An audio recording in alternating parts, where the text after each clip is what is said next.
O mundo nunca mais cresce 3, 4%. A China não vai crescer mais, acabou. Não tem. Então, se não tem, essa ciranda tem data e hora para acabar. Que é quando? Quando o mundo cair a ficha de que não tem como sair disso, esse é o momento. Vai ter um crash deflacionário de novo. Não, mas você entende esses números melhor que todo mundo. Daí pra pior. Mas deflacionário como? Deflacionário porque você perde. Se a maioria das pessoas... Isso, mas se o dólar virar pó, vai ter inflação em dólar, né? Ao contrário, depende. Vamos lá. Vamos lá. O que é inflação em dólar? Aumento da base. Inflação, já sabemos. Inflação é aumento do volume de dólar em circulação. Não é só base. É todas as moedas. É M1, M2. O que gera inflação? Não é só M1.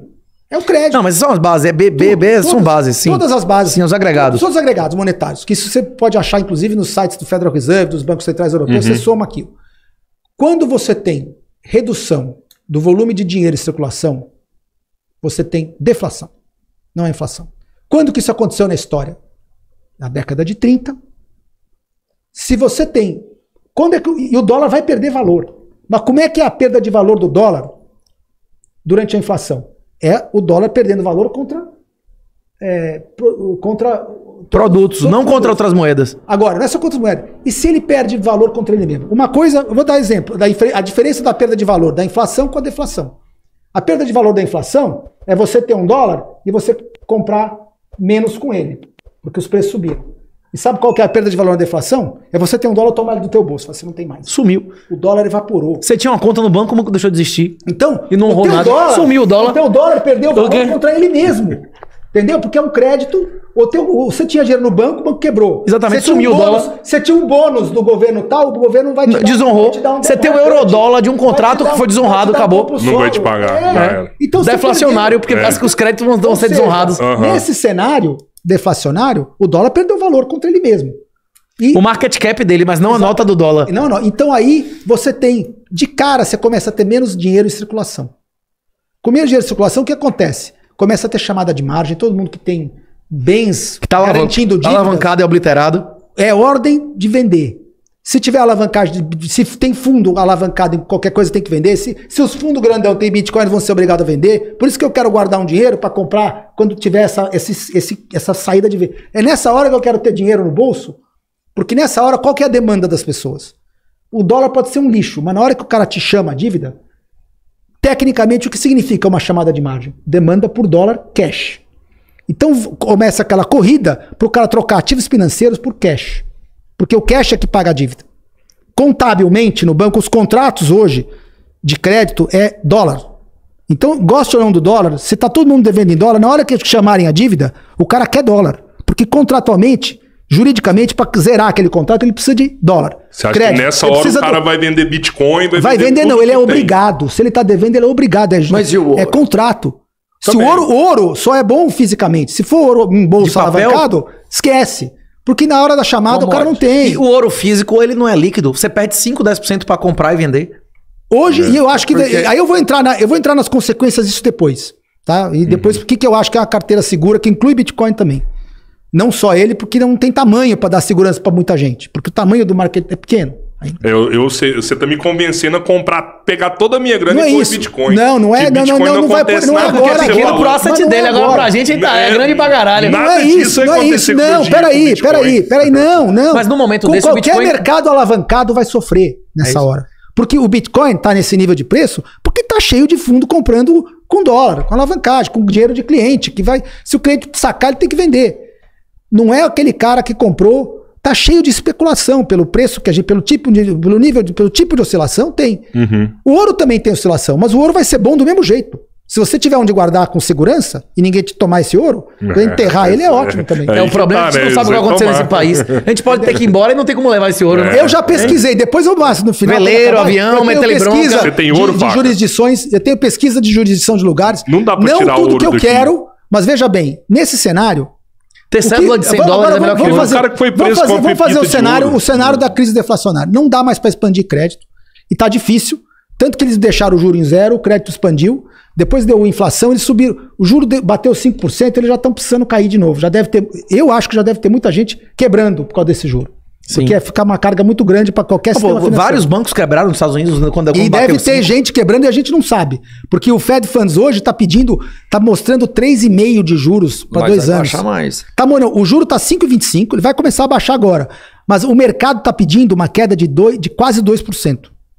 Sendo que não estamos com essa atividade tão devagar assim. O mercado tá sabendo de alguma coisa, porque o Fed Funds e o juro de 2 anos, o futuro de 2 anos, tá pedindo uma queda de 2% ao longo dos próximos anos. Ou influência eleitoral para dar uma bombada antes da eleição. É mais que isso, é mais que isso. Será? Mas É mais só que uma isso. parada local. É mais que isso. Assim, Isso aí é porque tem gente. Assim. Isso aí, pra mim, da minha experiência de mercado, tem gente com crédito podre, tem gente precisando financiar a carteira, deve ter muito prejuízo escondido aí.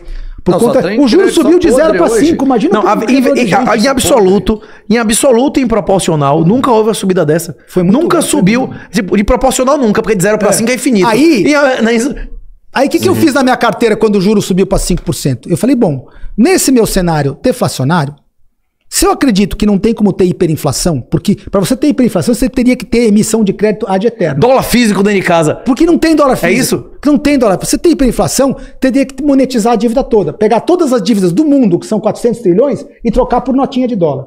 Isso não é o que vai acontecer. Não vai acontecer. Não agora e nem depois, porque tem muita dívida. O primeiro movimento é destruição da dívida. Quando você começa a ver pessoas que não pagam outras pessoas, porque não dá mais para expandir crédito, acabou a capacidade do mundo de expandir crédito. Para você expandir crédito agora tem que voltar o juro para 0. Ninguém aguenta tomar de crédito com 5% em dólar. Já tá, porque é muito alta a carga de juros. Você já está pagando 5% em vez de 0, ainda tem que tomar mais crédito, refinanciar a tua dívida. Enquanto você refinancia a tua dívida em 1, 2%, você aguenta. Se refinanciar 5%, já tá pesado para o sistema financeiro global, que deve 400 trilhões.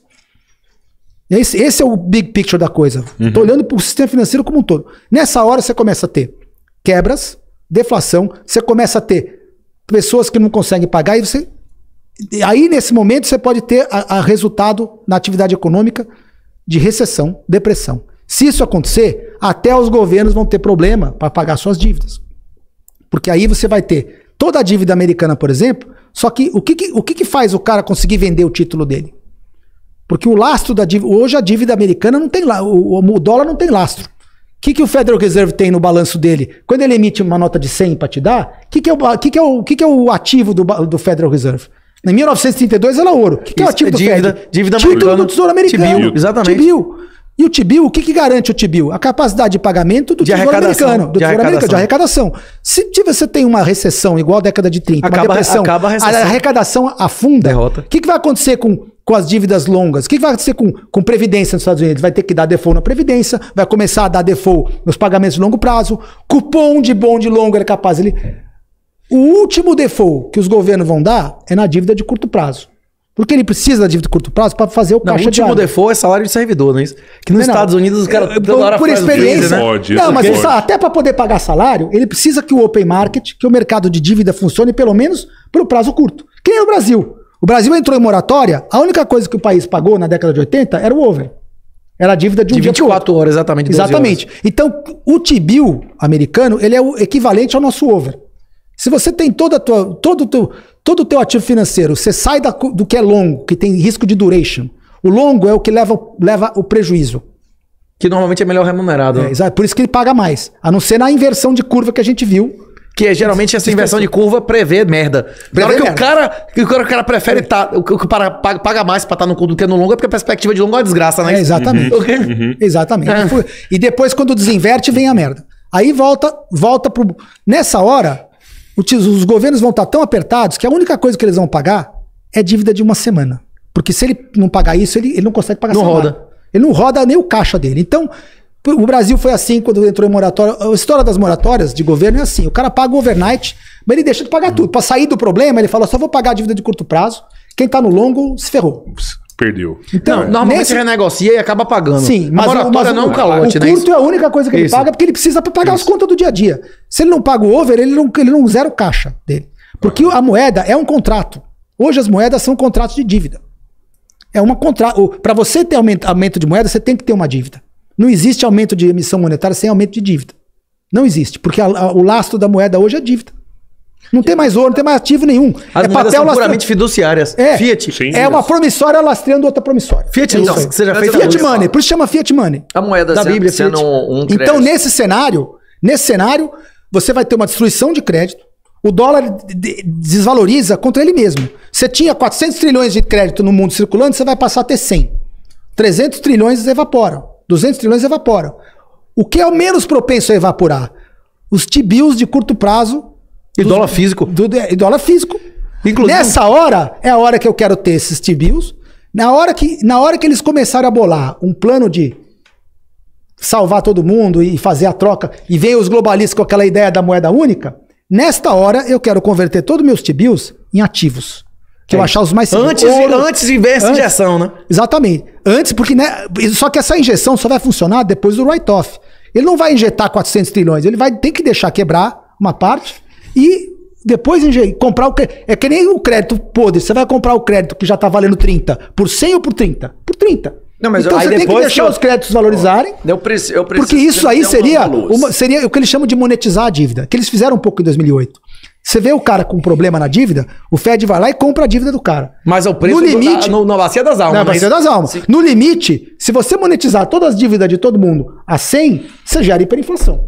Mas você cria moeda e dá para todo mundo moeda. Agora, ele não vai acontecer, porque o volume de crédito é tão grande no mundo que não tem banco central que consiga fazer isso sozinho. Então, sim. São 400 trilhões. O Fed fez 8 ou 10 anos de compra de ativos longos e mesmo assim ele comprou o grosso em T-bills, em treasuries. Comprou alguns mortgage, algumas hipotecas. Ele não tem peito para comprar bônus de empresa, por exemplo, corporativa. Ele vai querer comprar num cenário de deflação desse, de crash. Não, Suíça, ele vai querer comprar. Compram, ele vai querer. A Suíça é um lixo. O Banco Central da Suíça parece um hedge fund. Já viu o balanço deles? Pra caralho, título de dívida. Tanto que o Banco Central da Suíça tem ação na bolsa. Pra você ter uma ideia. Não, na bolsa do mundo inteiro, não é só a Suíça, não. Mas ele tem a carteira de ações do mundo inteiro. Mas ele, Swiss National Bank, tem ações negociáveis. Não, e a ação dele cai igual a ação do banco. Se ele tem um monte de ações... Porque os ativos dele é hedge fund, ele é um hedge fund. Sim. Ele tem um monte de coisa de risco na carteira. Pior ainda, tipo, o maior acionista da maioria das empresas é o Japan Central Bank. Ele tem 40% do mercado de ações do Japão. Então, qual o valor de uma moeda que tem como lastro um monte de ações? Vai perder valor uma hora. É só a bolsa lá. Hoje o Yen... depois de ser objeto de carry trade, teve um sell-off do dólar. Mas eles deram pra trás e já, não sei o quê. Eles tentaram então, ainda tem. Mas o Yen, no limite, ele vai ter muita destruição de Yen quando começar a ter problema lá. E créditos é uma moeda que tem muito... É usada para tomar empréstimo Yen. Muita gente toma empréstimo Yen para especular. Entendeu? Por isso que nesse momento, quando dá sell-off, né, quando dá queda nos ativos e tem chamada de margem, o Yen aprecia. Por causa dessas chamadas, porque nós vimos isso lá. O cara pega dinheiro emprestado em Yen, que o juro é baixo, pra alocar em outros mercados. Foi o que eu falei, a maioria dos bilionários, a maioria dos caras que tem dinheiro... O Yen sempre teve juro baixo. Então o cara alavanca tudo. Só que o cara vai se endividar onde for barato. Inclusive, os amigos do rei aqui no Brasil sempre se enriqueceram com uma zorra nisso, BNDES, Banco do Nordeste. Aqui eles têm aqui é tudo amigo do rei. Aqui o juro é alto pra todo mundo e baixo pros brother. Baixo pra quem tá lá. É que nem pro Maduro, pra esses caras foi tudo nos Estados Unidos também. Nos Estados Unidos também. Nos Estados Unidos também. O maior trader dos Estados Unidos foi o que eu falei, professor. Por isso. Eu digo, você estuda 30 anos ações, você bate a Nancy Pelosi? Por isso que eu falo, a dominação mundial dos globalistas é dada pelo sistema financeiro, pelo crédito. Eles têm o poder de insuflar quem eles querem, é só dar o crédito barato. E um cara com crédito barato, ele vai sempre sair na frente e vai comprar o que ele quer, depois os preços sobem e penaliza o outro. Então aí, nesse cenário, a principal segurança de uma carteira nesse cenário, não quero desmerecer o Bitcoin, mas pensa num cara como o Warren Buffett. Warren Buffett hoje, ele tá com esse cenário meu na cabeça. Não, ele tá cheio de cash. Ele comprou, ele tem mais T-bills, que é o cash. O T-bills é o análogo do cash, porque são dívida de curtíssimo prazo nos Estados Unidos. Se o mais próximo de nota de dólar que você pode ter é um T-bill, que é uma nota contra o Tesouro Americano de 1 mês, 2 meses, 3 meses. Quem tá cheio de T-bill? Quem quer? O Warren Buffett. Não, todas as grandes empresas do mundo. A Amazon, a porra toda, todos mas a Amazon eles... tem mais dívida. É isso, mas eles estão acumulando... Eles estão acumulando em alta T-bill, né? Por quê? Porque esse povo que é mais mais esperto sabe que não dá para comprar. Seguro ali. O soberano. E paga 5%. A inflação não está fora de controle. E para ela aumentar mais, você tem que ter mais crédito. Porque não é que nem a Alemanha. A Alemanha fez hiperinflação por quê? Porque ela emitia dinheiro, papel. Enquanto a dívida enquanto o instrumento monetário de inflação for crédito, não existe como você gerar uma espiral hiperinflacionária descontrolada. Porque você teria que ter emissão monetária ad eterno. Emissão de crédito ad eterno. Só que a emissão de crédito ad eterno só vai funcionar se você tiver o juro para sempre baixando. Ou a população aumentando para aumentar o número de pessoas tendo demanda. Acabou a brincadeira. Também não tem produção para isso. E se a produtividade aumentasse, se a população aumentasse... Sim, você teria que ter muitas inovações. Nem as inovações da inteligência artificial é capaz hoje de tirar porque a dívida mundial ela é como um peso de elefante. Você só vai conseguir crescer de novo, de verdade, quando você limpar esse peso. E a única forma de limpar esse peso, você pensa que é produzir inflação? Eu vou produzir uma inflação que a inflação teria que ser maior do que o juro nominal para sempre, para você aliviar esse problema. Só que não dá para você produzir uma inflação maior que o juro nominal se o teu veículo de produzir inflação é crédito. Você está fazendo uma bolha de crédito e para você fazer inflação você precisa insuflar a própria bolha que você está criando. Para o governo pagar um juro positivo, tinha que ter uma política de austeridade que nunca vai acontecer em nenhuma democracia. Não tem. Se a gente tivesse uma máquina aqui, os caras estão viciados a gente aperta nisso um botão e sai $1 milhão e morre uma pessoa aleatória no mundo, você acha que a gente ia usar ou não? O tempo todo. Alguém vai chegar lá em cima e vai dizer, não, rapaz, eu vou fazer austeridade e vou parar de gastar. O mundo tá num ponto, exatamente. O mundo tá num ponto que se você não tem expansão de crédito, você já quebrou. Porque para você sustentar 12%, 12, 13 trilhões de serviço de dívida, hoje você precisa ter um crédito crescente. Se você parar a emissão de crédito e deixar igual, já quebrou. Porque se deixar igual, lembra que você tem que pagar o juro? Sim. Sobra menos pro PIB. Então você tem que emitir o crédito para cobrir o juro da dívida e mais um pouco. Faca, e por isso que a dívida sempre cresce. Eu vou te falar, eu acho que o Bitcoin te protege, além disso tudo que você falou, de várias outras coisas proteger, que você não analisou. Não, peraí. A questão de proteger é o seguinte. Hoje, um cenário desse, ele é um cenário devastador. Porque tudo, hoje, a moeda de funding do mundo hoje é dólar. E na hora que você tem um cenário desse, onde, imagina metade dos dólares de circulação desaparecerem. Você tem liquidação de tudo que é posição. Metade dos dólares desaparecer significa metade dos créditos do mundo serem desonrados. Pessoas que acham que são milionárias vão ser pobres, virar pobre mendigo. Acaba a demanda. Tipo assim, isso significa isso. E a outra metade, tipo assim, só vai se dar bem nisso. Pouquíssimas pessoas que lembra na época de Collor, teve deflação. Quem tinha dinheiro físico em casa quando veio o congelamento ficou milionário. Exatamente. Eu conheço gente que tinha dinheiro em casa em dólar para comprar um carro e comprou uma fazenda de 300 hectares, né? Só que isso é uma janela pequenininha, né? Todos os mercados vai desalavancar tudo. Bitcoin, ouro, não sei o quê. Nessa hora, eu concordo com você. Eu vou querer entrar pesado. Na hora que tiver desalavancar. Quando que você vai saber que Bacia das almas, né? Não dá pra entrar em tudo agora. Porque hoje, não é porque é ruim, é porque você e eu somos pequenininho. Agora, o mercado de Bitcoin, o grosso dele hoje é cheio desses caras grandão, que por alocação de recursos estão botando. São as baleias. Mas as baleias gigantes. Estão botando. E esses caras são 75% dos bitcoins não estão em corretoras. Eles estão na mão de pessoas que têm média de 6, 7, 8 anos. A maioria dos bitcoins, eles pertencem a pessoas como eu. A maioria, tipo 70, 80%, que não estão nem na corretora, eles não estão à venda, não é isso?